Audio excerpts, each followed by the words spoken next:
नमस्कार, JSB news में आपका स्वागत है। रुक करते हैं खास खबर के साथ। संयुक्त अतिथि शिक्षक संघ के द्वारा अपनी नियमितीकरण की मांग को लेकर आज की रैली निकालते हुए जिला प्रशासन के माध्यम से सरकार के मुखिया सीएम शिवराज सिंह चौहान को ज्ञापन सौंपा गया है, जिसके माध्यम से लंबे समय से शिक्षा विभाग में सेवाएं दे रहे अतिथि शिक्षकों ने शासन स्तर पर शिक्षा के प्रचार प्रसार की अलग जगाने के बाद भी उनको सेवाओं के बदले मिलने वाले कम मानदेय में अब अतिथि शिक्षकों का गुजारा भत्ता नहीं होने पर उन्हें विभाग से नियमित करते हुए उचित मानदेय दिए जाने की मांग उठाई। साथ ही स्पष्ट चेतावनी दी, इस बार वह अपनी उपेक्षा पर वह शांत नहीं बैठेंगे और जरूरत पड़ी तो सरकार को सबक सिखाने भी मोर्चा संभाल तैयार होंगे, जिसमें केवल अतिथि शिक्षक ही नहीं वरन जिन्हें उन्होंने अध्ययन कराया था वह भी परिवार के साथ उनके समर्थन में खड़े नजर आएंगे। संबंध में आप लोग एकत्रित हुए थे। आज अतिथि शिक्षकों की मांग एक ही है, नियमितीकरण करे हमारी सरकार। और पूरे 52 जिलों में हमारे अतिथि शिक्षक उग्र आंदोलन कर रहे हैं। आज ज्ञापन भी सौंप रहे हैं और इस सरकार को न्याय यात्रा के माध्यम से बताना चाहते हैं कि आज हम जिस परिस्थितियों में हैं, अतिथि शिक्षक इतनी खराब स्थिति है उन लोगों की कि 3-3, 4-4 माह से वेतन नहीं मिल रहा है।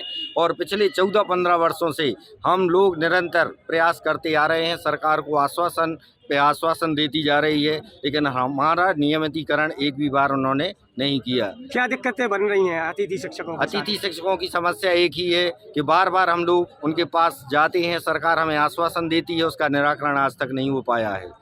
क्या मांगे हैं आपकी? मांगे यही है कि 12 माह 62 वर्ष का कार्यकाल कर दिया जाए तत्काल में, और जब आप नीति बनाएं अन्य प्रदेशों जैसी नीति बना करके हमारा नियमितीकरण करने की प्रक्रिया लागू की जाए। अगर 23 का चुनाव नजदीक आ गया है जी, अगर इस बार अगर आपकी सुनवाई नहीं होती है तो कि 23 के चुनाव में फर्क पड़ेगा क्या? बिल्कुल पड़ेगा। क्या फर्क पड़ेगा? क्या दिक्कत? पिछली बार फर्क पड़ गया था, इस बार भी पड़ जाएगा। आप खुद समझदार हैं। हम लोग अपना हक इस बार मांग रहे हैं विनम्रता पूर्वक, लेकिन आगामी समय में यदि हमारा अधिकार नहीं मिलेगा तो ये आप संख्या बल देख रहे हैं, आपको रिजल्ट पता है क्या होगा। क्या शुभ नाम लिखते हैं? सत्येंद्र तिवारी। तो आज आप लोगों ने जन आंदोलन खोला है और कलेक्टर के पास ज्ञापन देने जा रहे हैं, क्या मांगे हैं आपकी और क्यों दिया जा रहा है? शोषित अतिथि शिक्षक मध्य प्रदेश की एक ही मांग है भाई साहब, किसी भी हाल में नियमितीकरण किया जाए।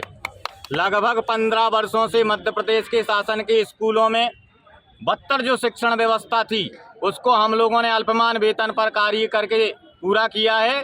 मध्य प्रदेश शासन का रिजल्ट सुधारा है और हमारे बच्चे अगर हम लोगों को नियमितीकरण नहीं करते हैं तो जिन जिन बच्चों को मैंने 15-14 साल में पढ़ाया है वो सारे बच्चे उस सरकार का विरोध करेंगे और उस सरकार को गिरा के रहेंगे, क्योंकि नियमितीकरण अगर नहीं होगा तो हमारे साथ हमारे बच्चे, हमारा परिवार, हमारा समाज और हमारा पूरा प्रदेश विरोध करेगा। आपको मानदेय दिया जाता है, कितना दिया जाता है? हमारा मानदेय प्रत्येक वर्ग के हिसाब से अलग अलग है। वर्ग 1, 2, 3 का अलग अलग है। अब कोई 6500 में, 7500 में, कोई 8500 में काम कर रहा है, उसमें से संडे का दिन निकल जाता है। यहाँ तक कि गणतंत्र दिवस और 15 अगस्त का दिन भी काट दिया जाता है। क्या हम भारत में रहने वाले नहीं हैं? अगर उनको नियमित शिक्षकों को 15 अगस्त और 26 जनवरी का वेतन मिलता है, हम लोगों को क्यों नहीं दिया जाता है? तो आपका घर गुजारा कैसे चलाया जा रहा है? क्या दिक्कत है? अब घर गुजारा चलाने के लिए भाई साहब हम लोग स्कूल के बाद कुछ मेहनत कर लेते हैं, खेतों में काम कर लेते हैं, कुछ किसान हैं और कुछ मजदूर हैं, कुछ सब्जी का ठेले लगा रहे हैं। इस विभिन्न आयोजनों से हम लोग अपना परिवार पाल रहे हैं। 2018 में जो नियुक्तियां निकाली गई थी तो उसमें कितने पद भरे गए हैं सरकार के द्वारा? अभी 2018 का जो एग्जाम हुआ था उसमें आए हैं तो उसमें लगभग इन लोगों ने अभी तक की रिकॉर्ड में बहुत सारे पद खाली हैं। पहला जो उठी थी वर्ग 1 की बता दूं, उस समय 9000 के समथिंग कोई पूर्ति हुई थी। अब 2700 की अगली सूची उठा रहे हैं, तो ये पूर्ति नहीं है। अतिथि शिक्षक लगभग अभी देख लीजिए पूरे मध्य प्रदेश में कितने पद खाली हैं। रोजगार के लिए शिवराज सिंह चौहान ने क्या व्यवस्थाएं बनाई हैं? रोजगार के लिए कोई शून्य व्यवस्था है सरकार। अतिथि शिक्षक को देख लीजिए, शोषित अतिथि शिक्षक कहाँ जो ज्ञान को देने वाला है वो गुरु परेशान हैं, तो समाज का निर्माण कैसे होगा? मध्य प्रदेश का निर्माण कैसे होगा? क्या सब नाम लिखते हैं? कल्याण सिंह लोधी।